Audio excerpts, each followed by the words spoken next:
আরও বেশ কয়েকটি গ্রাম পঞ্চায়েতের মনোনয়নপত্র দাখিল করে আমরা বেরোচ্ছি।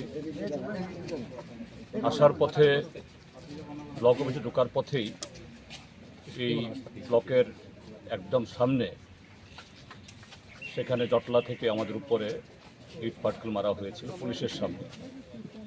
যাই হোক, তেমন গুরুতর আহত কেউ হয়নি। আমরা প্ররোচনায় পা দিইনি, কারণ আমাদের লক্ষ্য যেভাবেই হোক মনোনয়নপত্র দাখিল করা, সেই কাজটা সম্পন্ন করে আমরা বেরোচ্ছি।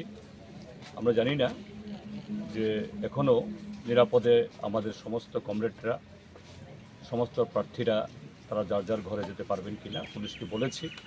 যাই হোক, আমরা একসাথে বেরোচ্ছি। তো এইভাবেই ত্রিপুরাজ্যে গণতন্ত্র পুনরুদ্ধারের সংগ্রাম আমাদের করতে হচ্ছে। এ রাজ্যে আইন শৃঙ্খলা নেই, সংবিধান এখানে অচল, একটা জঙ্গলের রাজত্ব। এই রাজত্বে একটা রাজনৈতিক দল বৈধভাবে একটা নির্বাচনে প্রার্থী হতে যাবেন, এটাকে দিন দুপুরে শাসক দলের লোক পুলিশের সামনে অস্ত্রশস্ত্র নিয়ে বাধা দেয়।